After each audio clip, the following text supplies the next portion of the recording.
You're listening to a podcast from 702. 702. Family Matters.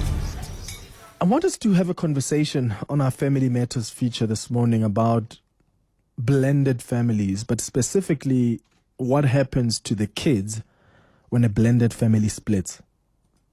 So a blended family or a step family forms when you and your partner make a life together with the children from one or both of your previous relationships. Yeah?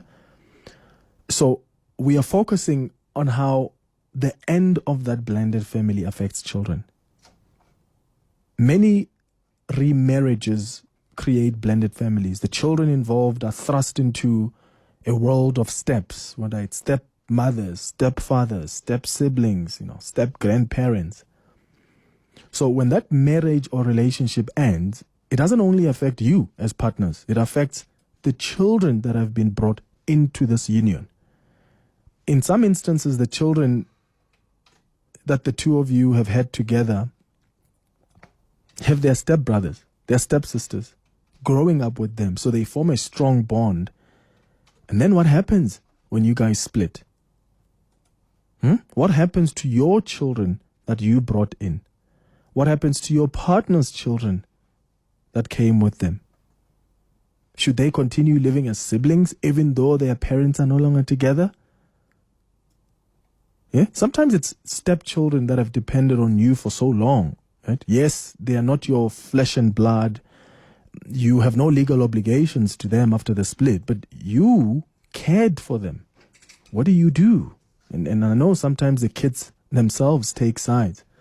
So I want us to discuss how we navigate a scenario where there's a blended family, there are children from different sides, and maybe even children that were born from this household, and those children have grown up with a bond and a relationship that is now formed with the other step siblings. What happens to your relationship with your stepchildren after your divorce from their parent, after the end of the relationship with their parent? That's what we're looking at today. You can share your experiences with us on 011-883-0702. The WhatsApp line is 072-702-1702. Debbie House is a clinical psychologist who's going to guide us through this discussion. Debbie, thank you so much for making time. Welcome back to the show. Good morning. Good morning, Clement. Thanks so much for inviting me. Sure. So before there's a relationship, that's solid, or there's a marriage, couples often, especially those coming with their own children from previous relationship, they've got to take that tough decision of when do I introduce my children to my partner? When do I introduce my partner to my children? And I suppose those are the first things you consider as a parent when you've decided you are with someone who's got their own children, you've got your own. So maybe first help us understand the first things to consider for parents when they decide to introduce each other to children that they had before this marriage, before this relationship. Yes, there's a lot of dynamics involved in merging two families. But I think the most important thing to consider for both sides is honesty and telling the truth. A lot of parents will hide the fact that they're already in a relationship with somebody else. And sometimes when they disclose or they want to introduce them, they do it at the last minute, which comes as quite a shock to the children who didn't even know that the parent was kind of in a relationship. So I think it's important as soon as possible just to let the children know I'm in a relationship. It's maybe not serious, but I'm starting to see it. So it starts to give the children an idea of preparation that there might be another spouse or somebody coming in as a step parent. But it's not to introduce the children too soon. It's just to let them know, that I am meeting people and maybe this person are kind of seeing him. But it's to give them preparation beforehand where the truth is always told of who they're seeing so that they don't just leave it till the last minute and it can come as quite a shock to the children. that there is a new person coming in. So preparation is important. And also, another factor to consider when you do introduce them is the depth of commitment that you feel with this partner. So if you're not certain about it, or if you've got doubts whether it's going to be long term, that's just a factor to consider as well before you introduce them, so as not to build their hopes or to create any confusions in that way as well. So that's just some of the things, yeah. Yeah. And what about the process of introducing your children to their step siblings? When do you do that, and how should you do it? And I imagine, Debbie, it's more complex when it's children now that are meeting these strangers that they're gonna share this household with. So maybe as children you were used to, I used to live with mommy, we had our own bedrooms, and then now we've got to share our bedrooms with the other kids, and vice versa. The other children are feeling the same way as well. So it can be very complex to introduce the step, siblings. What's the best way to do it?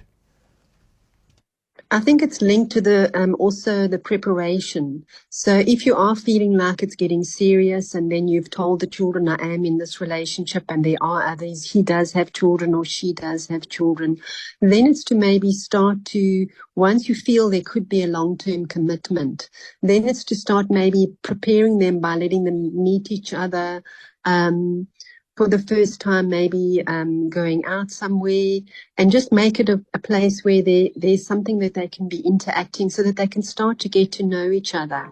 But beforehand is to always prepare them with the information of the possibilities for what could be happening going forward. But it's also to consider the child's needs and to ask the child, are you ready to meet them?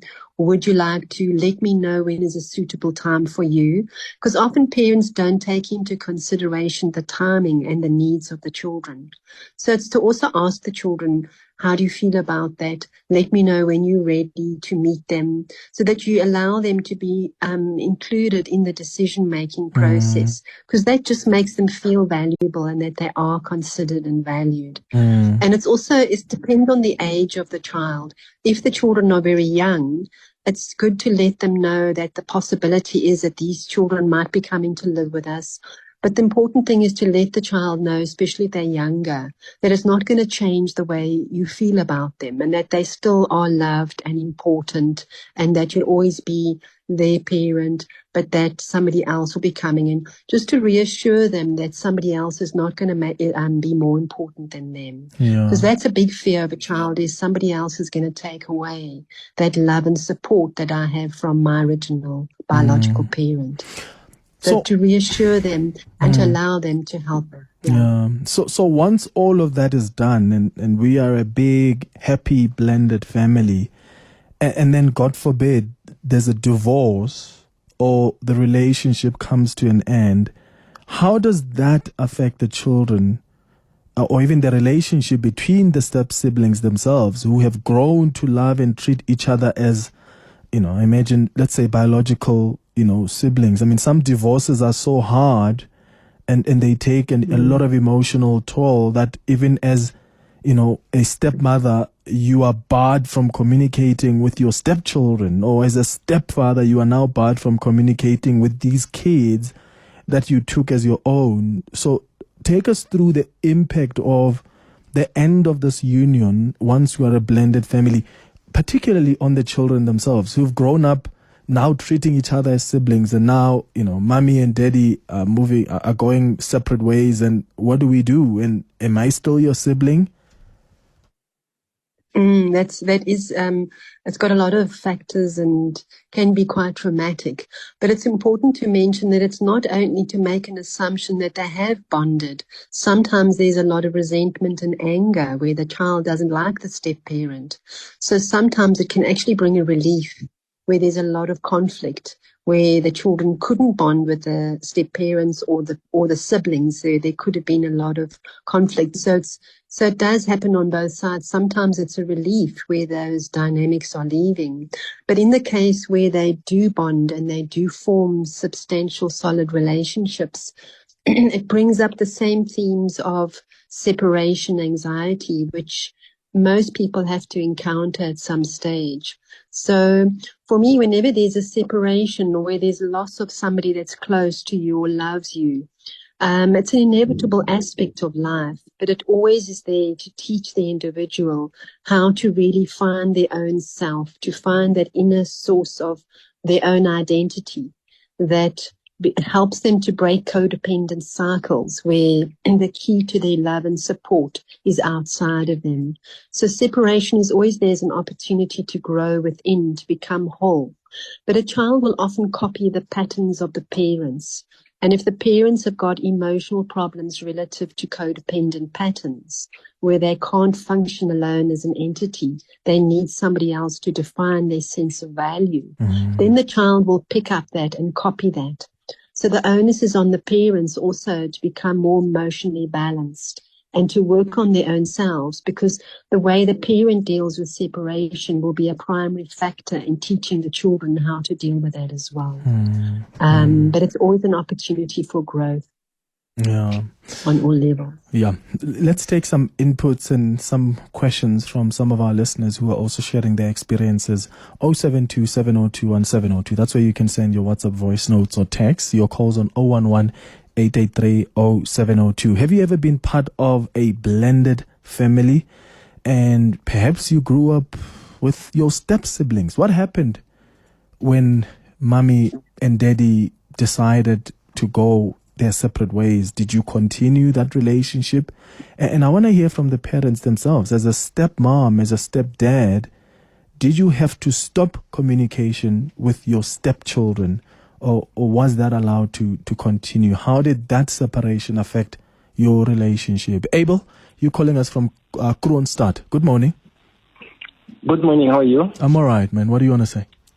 All right. Thank you. My story is a bit long. I'll try and cut it short. So I have 8 children. Ne? I had a girlfriend. We had a child. And then I didn't marry her. And then I married another lady. We had 2 kids. And then we divorced.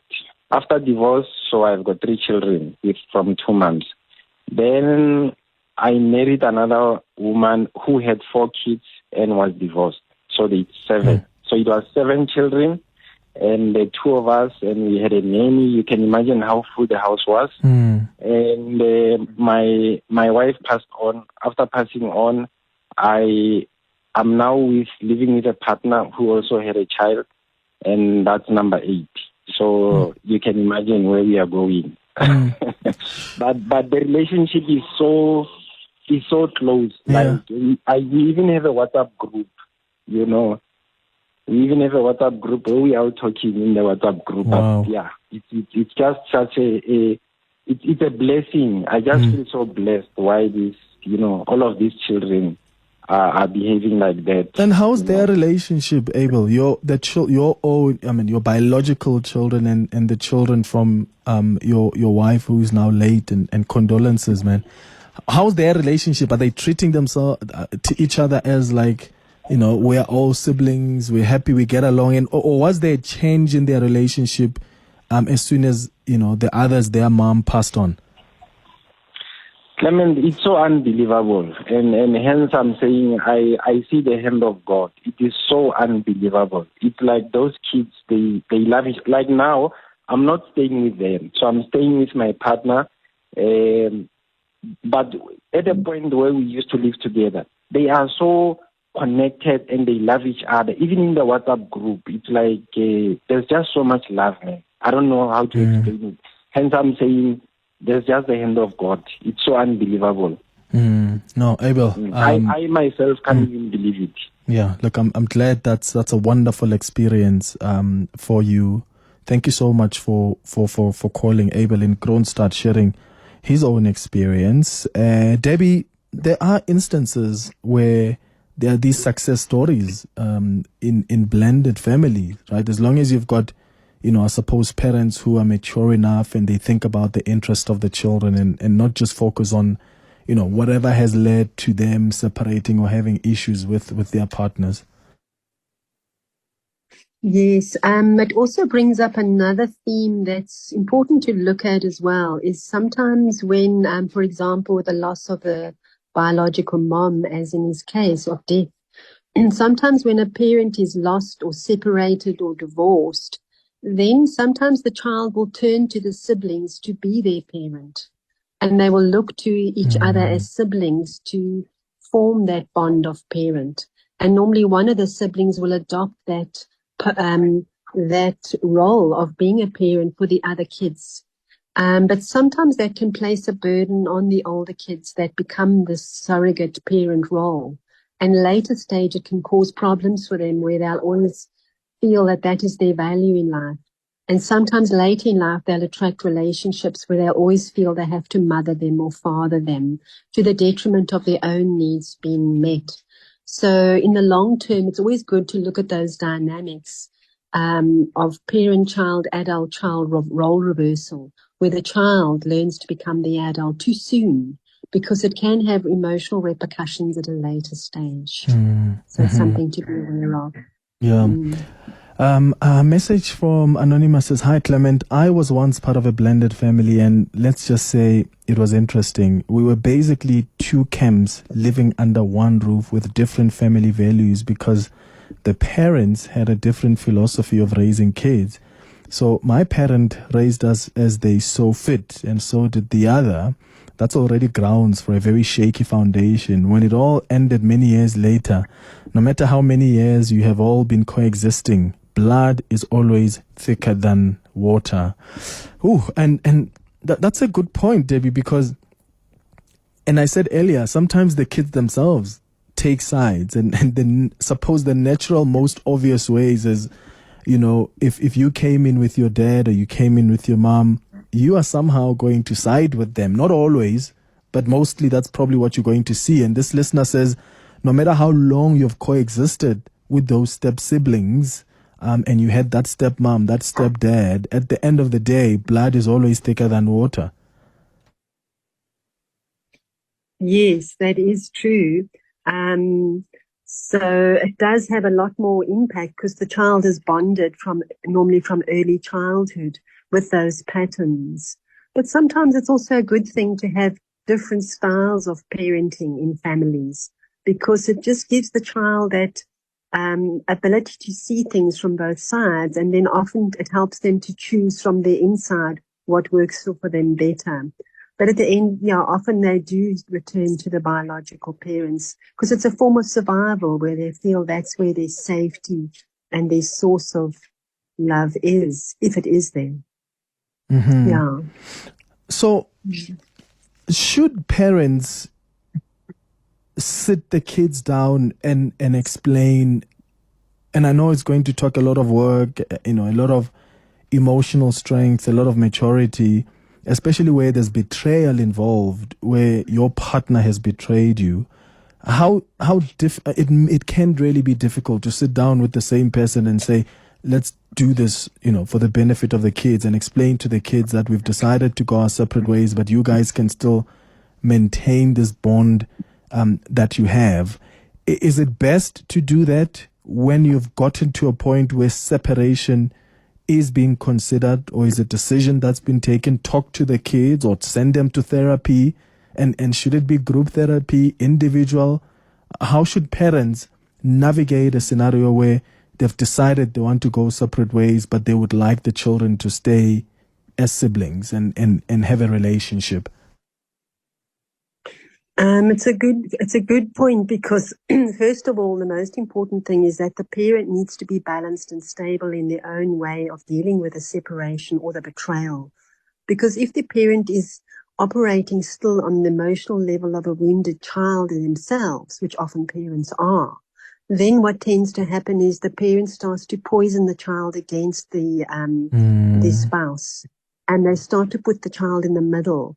And they start to use the child as a go-between, or they project their anger towards the spouse onto the child, and then they almost force the child to be on their side. But it's just because the adult is trying to get the child to be their parent, to agree with them.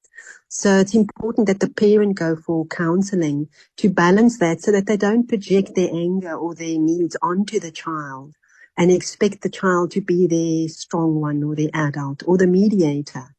So it's important that the parent works on their own emotional challenges so that they don't impose that on the child, which frees the child a lot more to make their own decisions whether they still like to be in contact with the siblings or not. But if circumstantially it might be distance or it's difficult for them to keep that connection going with the siblings, then if the parent has managed separation and doesn't project it onto the child, the way the parents copes with it, and especially if they're happy and move on with their lives and get on with their relationships in a balanced way, that will start to influence the child in a positive way. Because the child always copies and mimics the way it sees the parents coping. If the parents are happy and balanced and move on elegantly, that's the best gift you give to a child, is your own empowerment as an adult. I mean, some parents met their stepchildren when they were still toddlers and they raised them until they're adults. I imagine that makes it even more complex. Yeah, and often then if they had been raised in early childhood, there would have been an earlier separation with that toddler from the biological parent. So the most traumatic separation is always a child from its biological parent.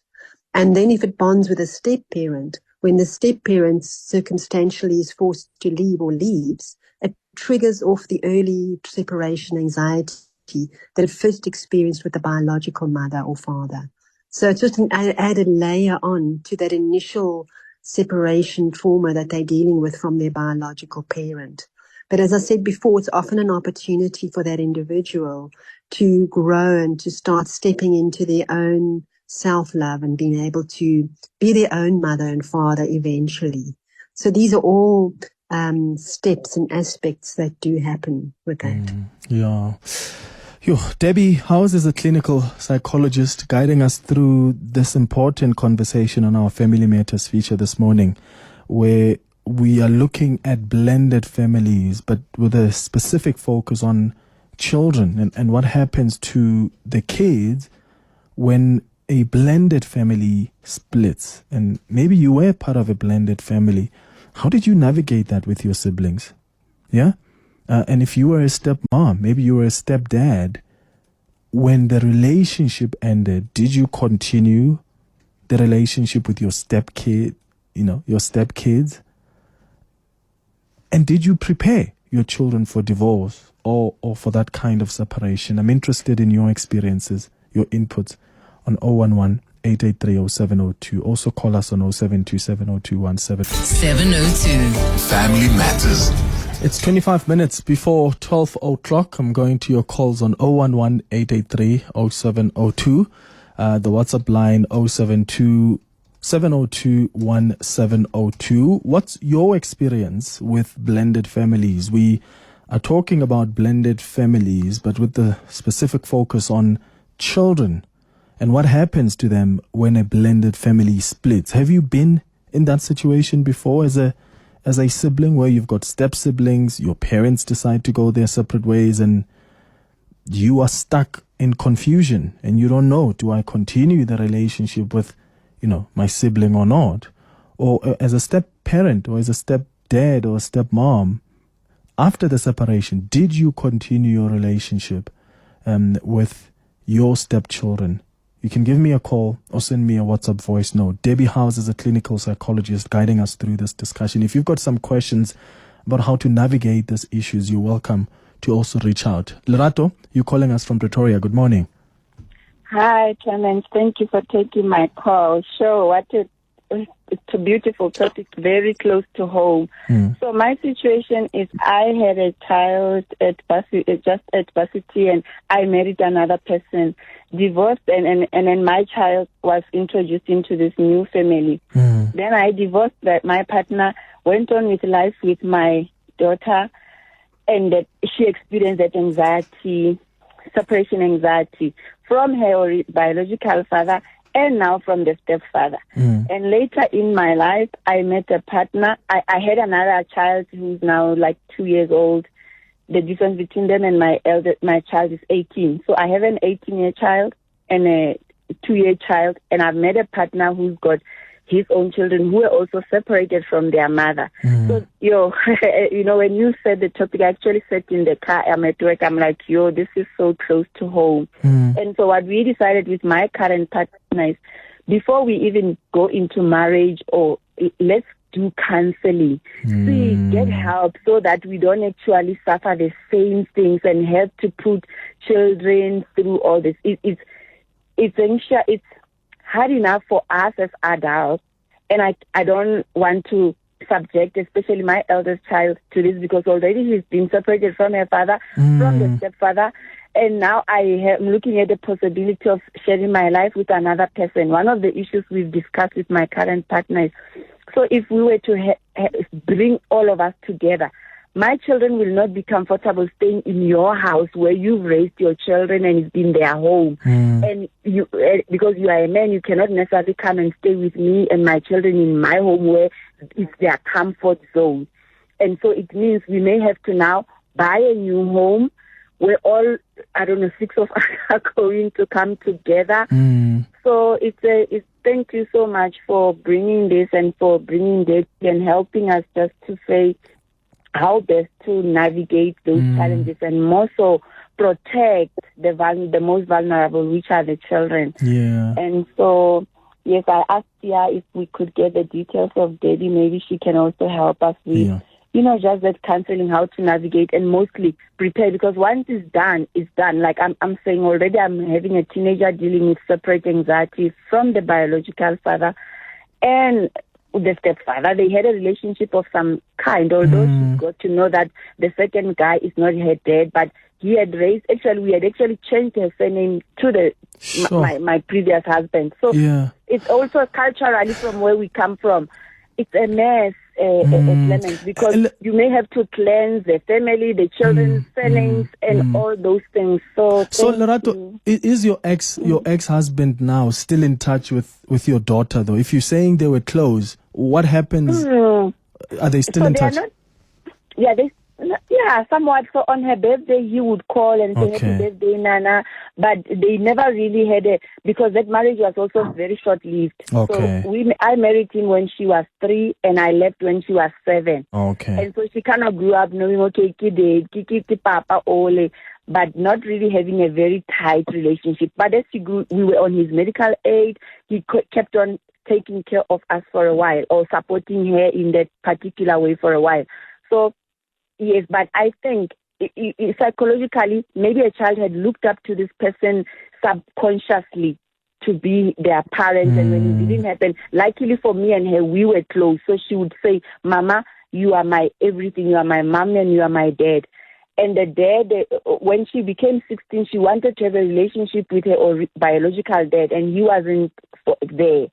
And so she grew up longing for a father figure. And every time she's at 20 now, she's saying, Mama, I wish for you to find us a dad. She likes to say, find us a dad that will help you with your financial challenges, with your life. And I think she's just close to saying, Father, be a dad to me. And now my little brother doesn't really have a relationship with his dad. It's just a big, I don't want to say mess. I want to speak life into the situation, but I'm saying these things are so common, and this topic couldn't have come at the right time for us. And thank you. No, thanks to you. We can have the service of Debbie. Yes, I will give and you. Psychological help to help, especially prepare, because at 40, I cannot say I'm not going to marry anymore or be in a stable relationship anymore. But I also have to think for the children. So I'm a classic example, like the guy from Kronstadt who called you with 8 children. I'm like, oh God, this thing happen. It does. Lerato, thanks to you for calling us and sharing your experience with us. I will put you back to Sia, and then we'll get you in touch with Debbie. And then and you guys can book and get some assistance from Debbie. So Sia will hook you up with her contacts. Kenny, you are in the West Rand. Good morning. Good morning. How are you? I'm all right. Kenny, how are you? Yes, I'm fine. Let me greet the son members as well. Now, brother, I have the same problem, and it's hard because there are children as well. My stepdaughters and sons, they like me a lot. In fact, they have no choice because their family is broken. I have a stable family, so they are with my grandmother. My mother at my home at some stage. Now my mother is with me because she's sick. Now always I get them over the phone. My stepson even ran away to my place where I was working. I have to take her, involve the social worker. It was heartbreaking, my brother. Up to so far, they just hide my daughter, my biological daughter, to my stepson because he's always crying to come to me. They are close to my son. My son is doing great level now. He's impacted or emotional because they were like a brother, even the stepson. That's why I chose to go to Eastern Cape because they were close. But it didn't happen. So the son was taken by force. The stepson that is putting right now is but the psychological. Yeah. Also, my mother is with me. He can't talk now, but he's in bed. He can't take it because the marriage was just broken. The children were like, have no front for me except my mother. So then they were taken because it is broken. Other stepson just ran to Eastern Cape by himself for the forced to take them back. So even me, I go approaching the family courts regarding that stuff, but because my mother is very sick, I can't continue. I have just to wait until the day she decides that because it's touching a lot to the children, even my stepdaughter, in school. She is a bully fighter now. I have to attend those situations to talk to her. No, I can't fight anymore because it's your biological mother. And I think you don't want to attend the psychologist, and psychologists will say, no, you can't force you at some stage arrested because of abusing the children. She was out, but now I go fight my brother. So where are the kids now? Are they with her? Yeah, my kids are with her. I don't know where they are because she's next to me in Randfontein at my house, but my children are not there. So I don't know where she had the children. We've been looking after her, the police with the protection order. She go at some stage in there. She said she will bring the children to me. I still never. But now my mother is very ill, and my son as well. Yeah. So I have to stand up to look after the children. I get the call, I give them the man all the time, or I tell them, let's meet in somewhere, at some stage. Now, I need them next to the school. I go to the school, I talk to the principal, I give them what I was saying. Then I was supposed to go to court. My mother just collapsed. Then I stopped acting. Sure. Kenny, I'm sorry about that, man, and I wish you all the best. Sounds like you've got so much on your plate. And that's so tricky when, and Debbie, help us here. When you have, stepchildren that even after you've separated with their biological mom or dad, they still want to be in touch with you, but their mother or their father doesn't want that. How do you navigate that? Because there are some who say, well, I've grown up knowing you as dad, or I've appreciated the bond I've created with you as my stepmom. So the fact that you guys are separating, sure, but I still want to be in touch with you. And sometimes as a biological parent, there are some that may feel you are betraying me. You know what that person did to me, leading to me leaving them, and yet you're still maintaining a relationship. Yes, that brings up the theme of generational patterns, because a lot of these challenges and dynamics that are happening is often reflecting generational patterns where children are growing up with adult parents who are often emotionally wounded children themselves. So it's like a child growing up a child. And then generationally, these patterns get passed down. And unfortunately, if the adult biological parent is still wounded as a child in her own emotional functioning, then she's going to feel threatened if the sibling wants to attach to the step parent. She'll take it personally as a personal attack on her own mothering skills. But it's often just an indication that that biological parent hasn't healed their own wounds of missing of support structures. So that's also another indication of how they're expecting the child to be there for them, where the parent expects the child to be their parent, which means they want the love from the child, which means they feel threatened if the child's getting the love from a step parent or giving it them. So it's just indicating the wounds of the parents that are forcing the child to be the emotional strength for the parent, which is the wrong way round. The parent needs to be so balanced that they don't, as I said, project their needs onto the child, don't take it personally if they do get bonded to the step parent. But the fact that they do bond to a step parent is already an indication that that bond between the biological parent and the child is not fully installed. Otherwise, they wouldn't attach to the step parent. And then also getting back to Lorato's one where the child grows up and the father keeps becoming absent, that child learns to mistrust the male principle, where they learn that anything that I bond to, anything that's the male protective that's there for me, it disappears or it goes away. So they start to lose faith in the principle of that male principle. And then when they grow up, they have difficulties in actually being their own father, because we have to learn to be our own mother and father. And when that role model is missing, that's hard for them to learn how to be their own father or their own mother. So it just keeps affecting their own relationships as well, where they'll in turn attract males that will be either betray them or be absent as well. That's why it's very important within each individual to balance the mother, father, child principles in each person, whether it's a child or an adult. Yeah. Sure. Let's go to Tabiso now, who's calling from Tembisa. Tabiso, good morning. Morning, Clement. How are you? Sharp. How are you? First time caller, buddy. Welcome. Right. Listen, man, I'm happy you bringing this issue out. I agree with the lady there who's saying the best possible way is to sit them down, both families, both kids, and try to explain to them. It's not an easy thing for them to understand, but at least if you parents, step parents, you're sitting them down and explaining to them that this is our issue, this is what we're going to do, and it's all for the best of you as kids. I think that can work. When yeah, because at the end of the day, they are the ones that are still going to suffer. Yeah. No, certainly. Yeah. Tabiso, thanks, man. Tabiso in Tembisa. Sit down with the kids. Tell them so that they don't feel abandoned. Here's a WhatsApp voice note that came through. Hey, Clement. This is Tapelo Msetu from Protea North. Hey, man, I'm a product of a blended family. It even happened twice. Mother never married my biological dad, and then I had a brother from her remarrying, and she married again. So, amen.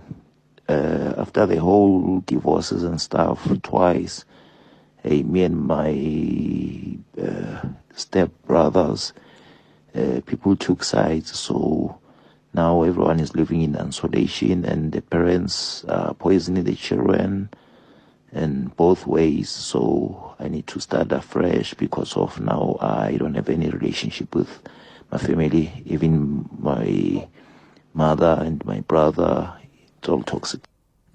Sure. Yeah, I'm sorry, man. Oh, the toxicity there. Hi, Clem. I met my ex-wife when my stepson was 2, and then we separated when he was 12. He's now 20, and he still stays with me and his 2 siblings. We are so happy, and I never remarried. That's a message from Anonymous. Another message says, Clement, I met my stepdaughter when she was 2. We had a very close relationship until she was 8, when her mom and I broke up. Sadly, her mother, my ex-partner, has ensured that the child and I do not have anything of a relationship. In fact, the child acts like she despises me.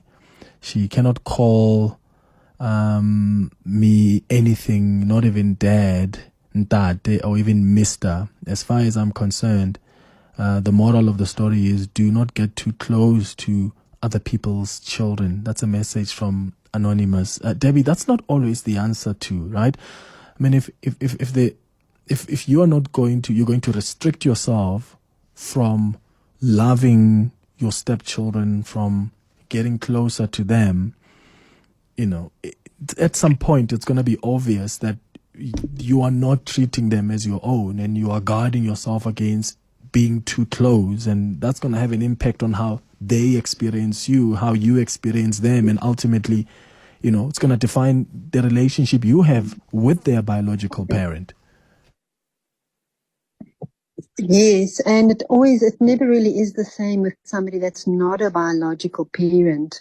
But then again, it just depends on the emotional balance of the parent and how much they are able to put their own needs aside and become whole in themselves so that they can offer a child, whether it's a stepchild or the biological child, that love that's unconditional, where they don't bring their own personal problems into that relationship. So ideally, it's for parents to become whole, where they treat the child as an individual themselves and don't project their own problems onto the child, where the child needs to be free to be able to make their own decisions, whether they stay with whoever they choose to be. That always has to be in the best interests of the child.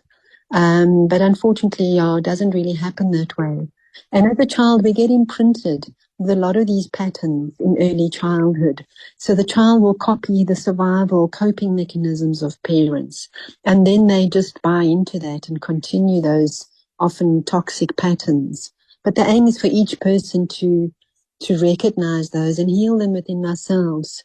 So we have to generationally start to heal these patterns that continue from family to family. And that's the opportunity that's there always. Mm-hmm. Yeah. So what advice do you have for children, especially those that are old enough to, listen to this conversation and understand?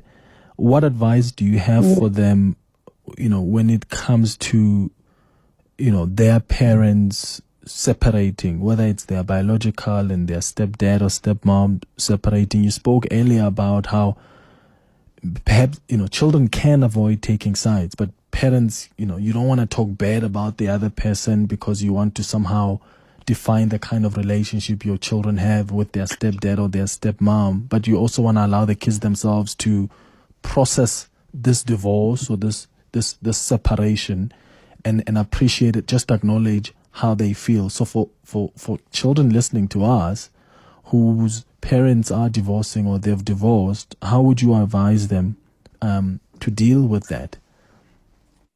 The important thing for a child to remember is that often parents can also have problems and they're not always perfect, because a child always looks up to parents thinking that they know everything and that the way they're doing it is correct. But it's to remember that parents can have problems and are not always doing things in a way that are ideal or functional.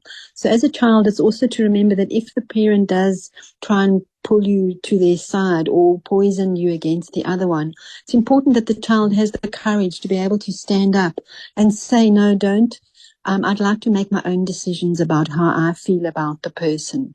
And if the child is put in the middle as a go-between, if for example, the father says to the child, go and tell your mother this, as the child, you have a right to tell the father, no, don't ask me to go and tell her, you go and tell her yourself. Mm-hmm. So as a child, you need to know that you have a right to tell the parents not to use me as a go-between.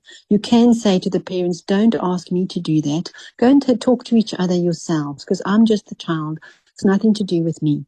So as a child, you need to know that you're allowed to have your own feelings, your own needs, to make your own decisions, and to communicate that to the parents, because that often educates the parents how they are dysfunctional in their relationship with you. So as a child, and often a lot of children these days do have a strong will, and they do know how they're feeling and what's right and wrong. But it's just to have the courage to be able to gently assert that to the parents, to let them know, I'm comfortable, I want to see this person with a step in. It's totally separate from your relationship with that person. And it's to let them know that I'm still going to be doing that if possible, so that the parent doesn't take it personally. Mm-hmm. So it's just to remember their own rights as a child, to communicate and have freedom of expression of your own needs, and not to allow yourself to be caught in the middle of something that's actually not really their problem. Debbie, yeah. we have connected you with some listeners that asked for your contacts, but those who haven't reached out yet and they'd like to get in touch with you, is there a website? Is there an email address? How can they get in touch? Yes, my website is www.debbiehows, .com. Okay. So they can go and look. Debbie, Yeah. thank you. You're always great in helping us navigate these sensitive but so important conversations. I appreciate your time as always. Debbie House is a clinical psychologist.